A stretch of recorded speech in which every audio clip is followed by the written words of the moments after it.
Monterrey, año 1946. El aire vibraba con un calor sofocante y el olor a polvo y aceite quemado impregnaba cada rincón de la ciudad. México estaba despertando, intentando convertirse en un gigante industrial, pero tenía las piernas rotas.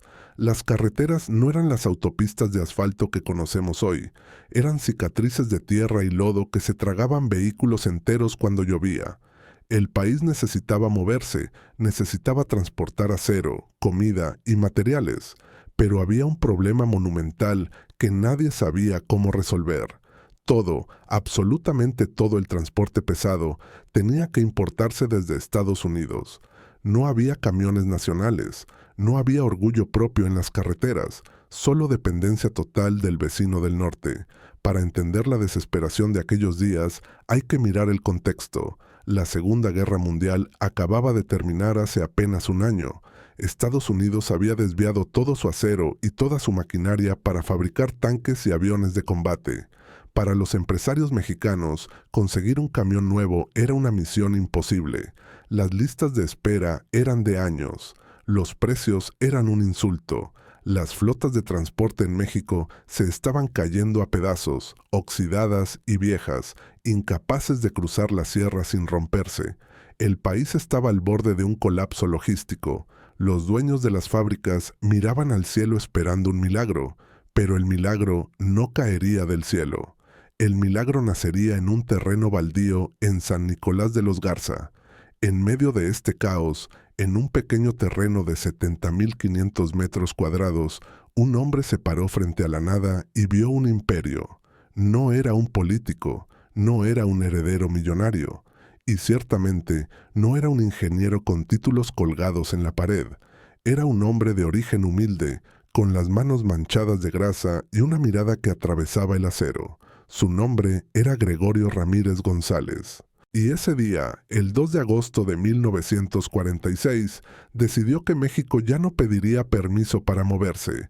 Decidió que México construiría sus propios monstruos de acero. Pero nadie, absolutamente nadie en ese momento, podía imaginar que aquel taller polvoriento se convertiría en una leyenda capaz de humillar a los gigantes de Detroit. ¿Quién era este loco que se atrevía a desafiar a las corporaciones más grandes del planeta? Gregorio Ramírez González nació el 30 de marzo de 1913 en Sabinas Hidalgo, Nuevo León. Su cuna no fue de oro, sino de madera astillada. Venía de una familia pobre que sobrevivía gracias a una pequeña tienda. La vida le dio pocas cartas para jugar. Su educación formal terminó apenas en el 5º grado de primaria. Piénsenlo un momento. El hombre que iba a revolucionar la ingeniería automotriz nacional ni siquiera había terminado la escuela básica.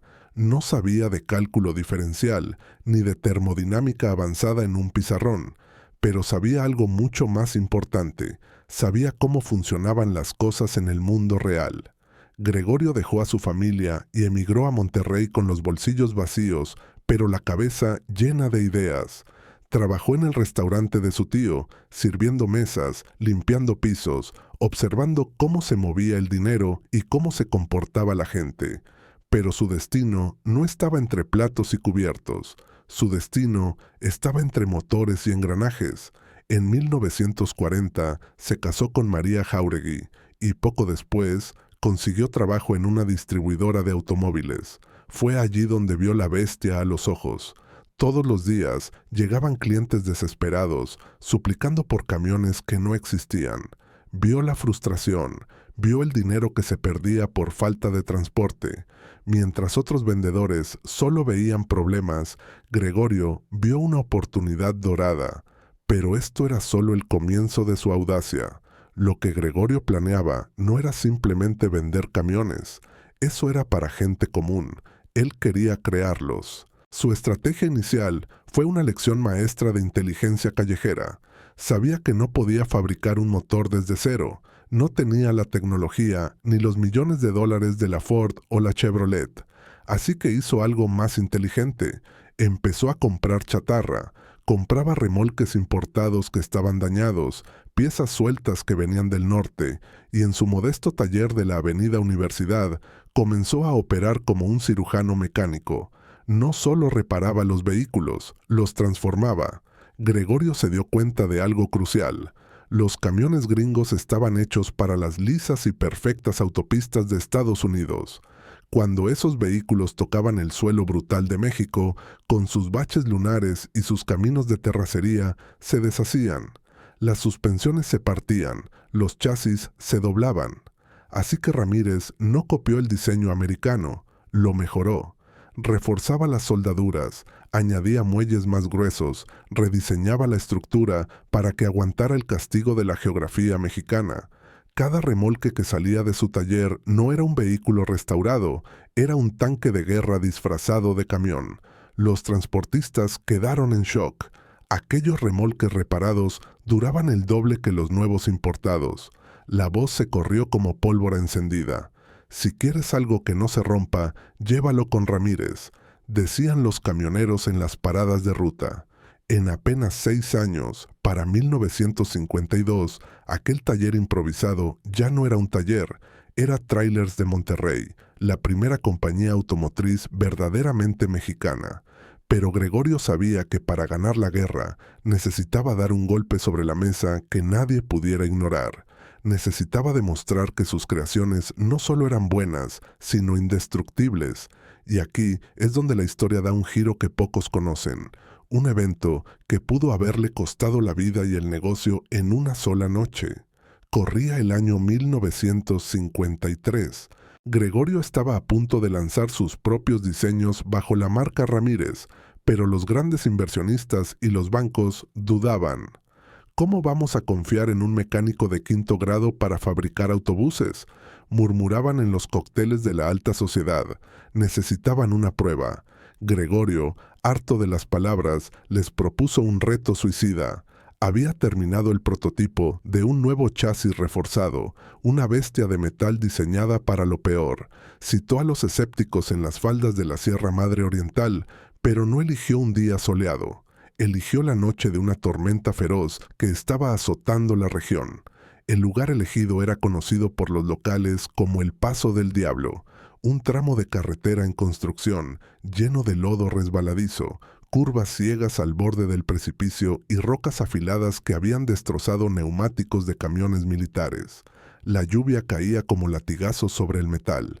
Los inversionistas, resguardados en sus coches y con paraguas, miraban la escena con terror. El prototipo estaba cargado con toneladas de costales de arena para simular peso máximo. Todos esperaban ver a un chofer de pruebas subir al vehículo. Pero la puerta del conductor se abrió y quien subió no fue un empleado, fue el mismísimo Gregorio Ramírez. Sin casco, con la camisa empapada por la lluvia y una mirada de determinación absoluta, encendió el motor. El rugido del diésel se mezcló con los truenos. Gregorio metió primera y el camión arrancó, patinando en el lodo, luchando contra la gravedad. Los presentes contenían la respiración. Si el chasis se partía, el camión caería al vacío. Si la suspensión fallaba, volcaría. Gregorio aceleró hacia la oscuridad de la montaña, desapareciendo bajo la cortina de agua. Pasaron horas. La tormenta arreciaba. Muchos pensaron que la locura había terminado en tragedia, que Ramírez había encontrado su final en el fondo de un barranco. Pero entonces, al amanecer, cuando la lluvia comenzó a ceder y la niebla se levantaba, un sonido grave y constante se escuchó a lo lejos. Era el motor. Del banco de niebla emergió el camión, cubierto de lodo hasta el techo, con la pintura rayada por las ramas, pero avanzando con una solidez imparable. Gregorio bajó del vehículo, exhausto pero ileso. El chasis estaba intacto. La suspensión había aguantado el infierno y había regresado. Ese día, en el Paso del Diablo, Gregorio Ramírez no solo probó un camión, probó que el ingenio mexicano podía domar a la naturaleza misma. Los inversionistas, pálidos y asombrados, sacaron sus chequeras allí mismo. Sabían que estaban ante algo histórico. Este triunfo en la montaña fue el combustible que encendió la verdadera explosión. Ya nadie podía detener a Trailers de Monterrey. Con el capital asegurado y la reputación por las nubes, Ramírez lanzó su primer autobús oficial, el Sultana. Este nombre no tardaría en convertirse en sinónimo de poder en toda América Latina, pero no crean que el camino fue fácil a partir de ahí. Oh, no. Lo que Gregorio no sabía era que su éxito había despertado la envidia de fuerzas mucho más oscuras y poderosas que una tormenta en la sierra. Mientras él celebraba en las oficinas gubernamentales y en los despachos de competidores extranjeros, ya se empezaban a afilar los cuchillos. Nadie llega tan alto en México sin hacerse de enemigos mortales. Tras esa noche legendaria en la montaña, nació el verdadero rey de las carreteras mexicanas. En 1953 salió de la línea de producción el primer autobús Sultana. Y permítanme decirles algo, aquello no era simplemente un medio de transporte, era una declaración de guerra a la mediocridad. Los primeros modelos usaban motores importados, sí, pero el alma, el chasis y la ingeniería de resistencia eran puro talento mexicano. La evolución fue vertiginosa. Primero el Superimperial, luego el Modelo 7. Pero en 1959, Ramírez soltó la bomba que cambió el juego para siempre. El primer autobús panorámico fabricado en México. La gente en las calles se detenía a mirarlo con la boca abierta. Lo llamaban cariñosamente el jorobado por su característica elevación trasera, diseñada para dar más espacio y visión. Parecía una nave espacial aterrizada en medio del desierto de Sonora. Los Sultana no eran delicados autobuses europeos hechos para carreteras de cristal. Eran tanques de lujo. Tenían muelles reforzados con acero templado, capaces de absorber golpes que habrían partido en dos a un autobús gringo. Sus sistemas de suspensión se burlaban de los baches y cráteres de los caminos rurales. Eran, a efectos prácticos, indestructibles. Las grandes líneas transportistas no tardaron en rendirse ante la evidencia. Transportes del Norte, 3 estrellas de oro, Transportes del Pacífico, Estrella Blanca. Todos querían sultanas en sus flotas. Viajar en uno de estos autobuses se convirtió en un símbolo de estatus y seguridad. Si veías venir un sultana por el carril contrario, sabías que ahí venía la potencia de México. Pero la ambición de Gregorio no cabía dentro de las fronteras nacionales. Si sus autobuses podían conquistar la Sierra Madre, ¿por qué no podían conquistar los Andes? Y así sucedió lo impensable. Por primera vez en la historia, México dejó de ser el comprador sumiso para convertirse en el vendedor dominante. Los Sultana empezaron a cruzar fronteras hacia el sur. Perú, Colombia, Argentina, Guatemala, Honduras y Paraguay comenzaron a importar masivamente estos gigantes de acero. Imaginen la escena, empresarios sudamericanos eligiendo tecnología mexicana por encima de la estadounidense o europea. El modelo SP superpanorámico era una locura de lujo para la época. 40 asientos reclinables, cafetería a bordo, salón de lectura, aire acondicionado polar y sanitarios. Era como viajar en primera clase de un avión, pero sobre ruedas. Para inicios de los años 70, el Grupo Industrial Ramírez estaba en la cima del mundo. Exportaban el 35% de su producción total. México le estaba vendiendo autobuses al continente entero. Era un logro titánico, un milagro económico. Pero Gregorio Ramírez tenía una inquietud más. Veía cómo los agricultores y la gente de campo compraban camionetas Ford y Jeep importadas, caras y a veces demasiado delicadas para el trabajo rudo del rancho mexicano. Gregorio pensó, ¿por qué no hacemos una camioneta nuestra, una que no tenga miedo a ensuciarse? Entre 1965 y 1975 nació una rareza que hoy es el santo grial de los coleccionistas, la Rural Ramírez 750. Esta no era una copia barata, era la única camioneta ideada, diseñada y fabricada 100% en México. Su motor de 6 cilindros rugía con 133 caballos de fuerza. Tenía tracción 4x4 y una capacidad de carga brutal. No era bonita, no tenía líneas suaves ni cromados elegantes. Era cuadrada, tosca, fea si quieren llamarla así, pero era un animal de trabajo. Sus espejos y rines eran los mismos que usaban los tráilers pesados. Era un monstruo en miniatura. Esta camioneta se volvió tan icónica que incluso se inmortalizó en la cultura popular. Apareció en un episodio del legendario Chapulín Colorado, conducida por el gran Ramón Valdés. Eso la convirtió en leyenda. Se produjeron apenas 1000 unidades de la Rural 750. Hoy, encontrar una es como encontrar un diamante en el lodo. Los coleccionistas se matan por ellas, pagando sumas que superan el $500,000 por una unidad restaurada. Pero mientras México celebraba estos triunfos y la Rural trabajaba en los campos, en las sombras se estaba gestando una tormenta perfecta. El éxito tiene un precio, y Gregorio Ramírez estaba a punto de descubrir que había pisado callos demasiado poderosos. Aquí entramos en un capítulo oscuro, uno que no suele aparecer en los libros oficiales de historia empresarial. Corre el rumor, confirmado por viejos empleados de la planta, de que a mediados de los 70, cuando Ramírez dominaba el mercado y humillaba a las importaciones, recibió una visita inesperada. Un jet privado aterrizó en Monterrey. De él bajaron 3 hombres con trajes negros impecables y maletines de piel. No eran clientes, eran emisarios de la Gran 3 de Detroit, los gigantes automotrices de Estados Unidos. Solicitaron una reunión privada con Gregorio a puerta cerrada, sin abogados ni testigos. El ambiente en esa oficina se podía cortar con un cuchillo. Los estadounidenses fueron directos y fríos.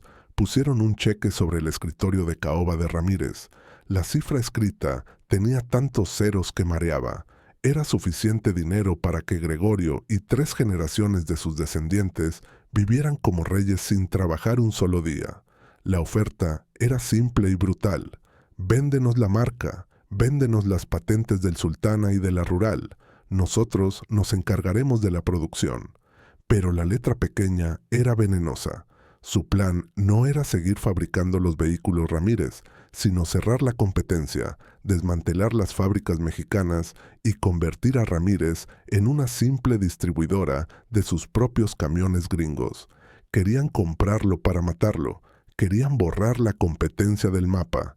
Gregorio Ramírez, el hombre que había empezado lavando platos, miró el cheque, miró a los hombres de traje, pensó en sus miles de empleados, en el orgullo de ver la etiqueta «Hecho en México» en sus motores.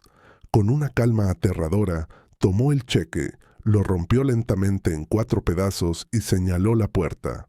«Mi apellido no está en venta», les dijo con voz firme.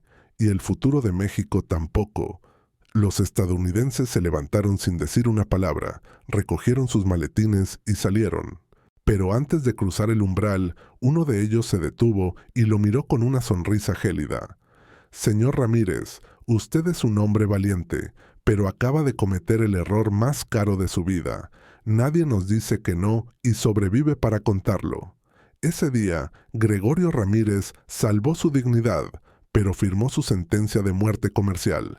La maquinaria para destruirlo ya se había puesto en marcha, y esta vez el ataque no vendría de fuera, sino desde las entrañas de su propio país. Lo que estaba por venir era una traición tan vil que haría parecer a la competencia leal como un juego de niños. Prepárense, porque el imperio estaba a punto de recibir el golpe más bajo de su historia. Aquí tienes la parte final del guión, cubriendo los bloques 9, 10, 11 y el cierre filosófico del bloque 12. Esta es la sección más intensa y emotiva, donde narramos la caída del imperio y la reflexión final.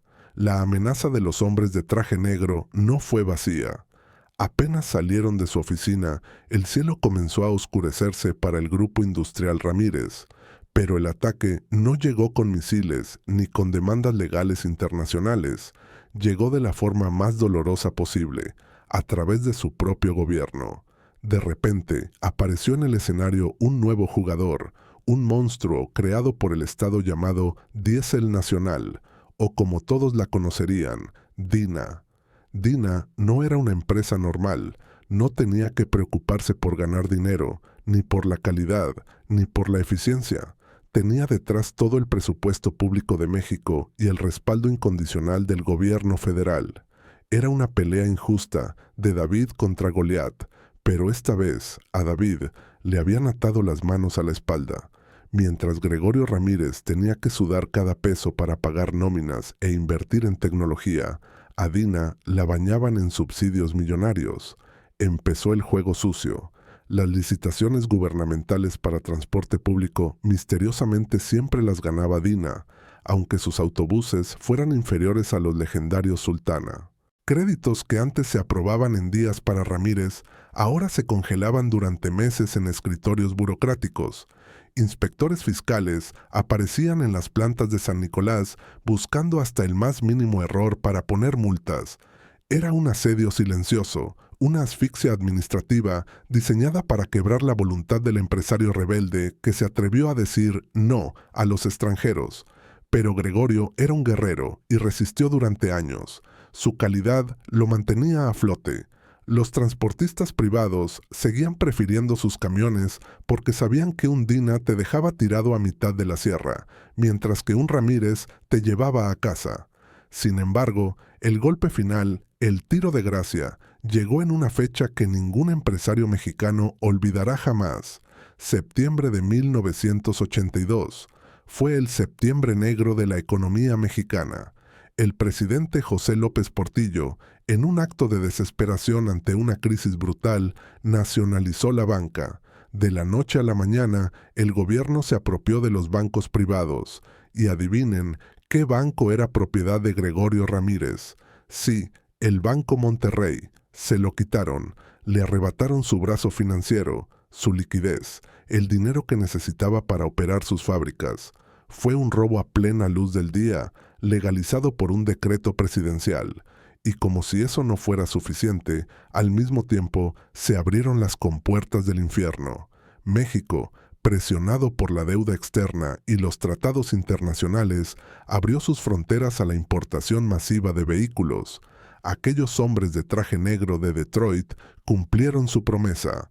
Ford, General Motors, Volkswagen y Nissan entraron al país como una avalancha. Llegaron con inversiones de miles de millones de dólares, con tecnología robótica y con precios depredadores que ninguna empresa nacional, ya debilitada y sin financiamiento, podía igualar. Fue una carnicería. En 1981, la producción de los majestuosos autobuses Sultana se detuvo para siempre. No pudieron competir contra un mercado inundado de modelos extranjeros baratos y contra la competencia desleal de la estatal Dina. Las líneas de producción que una vez rugieron con orgullo mexicano empezaron a callar una por una. El gigante estaba de rodillas. El 4 de febrero de 2002, en Monterrey, el corazón de Gregorio Ramírez González dejó de latir. Tenía 88 años. Murió viendo cómo el imperio que construyó con sus propias manos se desmoronaba, pieza por pieza. Su hijo, Juan Gregorio, intentó desesperadamente salvar el barco, pero el agujero en el casco era demasiado grande. Para la primera década del siglo XXI, el Grupo Industrial Ramírez había desaparecido oficialmente. Las prensas gigantes, los moldes de los Sultana, los planos de la Rural 750, todo se vendió como chatarra o se perdió en el olvido. Hoy, si caminan por donde alguna vez estuvieron esas fábricas vibrantes, solo encontrarán silencio o centros comerciales genéricos. Quedan muy pocos vehículos Ramírez rodando. A veces, en algún pueblo olvidado de la sierra, se puede ver una vieja Rural 750, oxidada, pero todavía cargando leña, negándose a morir, como el espíritu de su creador. O en algún museo, un Sultana restaurado brilla bajo las luces, recordándonos una época donde fuimos reyes. ¿Por qué les cuento esta historia hoy? ¿Por qué importa recordar una empresa que cerró hace décadas? Porque la historia de Gregorio Ramírez no es solo sobre camiones, es una herida abierta en nuestra identidad nacional. Hoy, México es una potencia automotriz mundial, sí. Somos el séptimo productor de vehículos del planeta. Fabricamos más de 3 millones de autos al año. Pero miren los emblemas en las parrillas. Ninguno es nuestro. Somos los mejores ensambladores del mundo, pero dejamos de ser creadores. Armamos los sueños de otros, con marcas alemanas, japonesas o americanas, mientras nuestros propios sueños se oxidan en el pasado. Cambiamos el orgullo de tener una industria propia por la comodidad de ser la fábrica de mano de obra barata para el extranjero. Fue la decisión correcta. ¿Valió la pena sacrificar nuestra soberanía tecnológica por empleos de maquila? Gregorio Ramírez demostró algo que nadie nos podrá quitar, que no es verdad que no podamos, que un mexicano con 5º grado de primaria, con astucia y coraje, pudo mirar a los ojos a los gigantes industriales del mundo y hacerles temblar. No fundó un imperio eterno, es cierto, perdió la batalla, pero en esa derrota hay más dignidad que en 1000 victorias prestadas. Cada vez que vean un camión imponente en la carretera, recuerden que hubo un tiempo, breve pero glorioso, en que esos monstruos de acero hablaban español, tenían corazón azteca y llevaban con orgullo un apellido nuestro, Ramírez. Quizás, solo quizás, esta historia sirva para que algún día otro loco soñador decida que es hora de intentarlo de nuevo, porque las leyendas nunca mueren realmente, solo esperan el momento de volver a arrancar el motor. Antes de irte, quiero plantearte una pregunta incómoda. Después de conocer la historia de Gregorio Ramírez, de su lucha contra el gobierno y los gigantes extranjeros, dime con total sinceridad en los comentarios, ¿crees que el gobierno mexicano traicionó a su propia industria para favorecer a los extranjeros? ¿O fue simplemente la evolución natural del mercado que no perdona? ¿Qué hubiera pasado si Ramírez hubiera aceptado ese cheque en blanco de los americanos? Lee y discute con otros apasionados de la historia industrial ahí abajo. Quiero saber tu postura. Si esta historia de ambición, traición y acero te ha hecho sentir algo, la mejor forma de apoyar este trabajo de investigación es muy simple. Dale un fuerte me gusta a este video para que el algoritmo de YouTube lo lleve a más personas. Suscríbete ahora mismo a Tecnorelatos MX y activa la campanita de notificaciones, porque créeme, tenemos muchos más archivos olvidados que están a punto de salir a la luz. No dejes que la historia se oxide. Nos vemos en el próximo relato.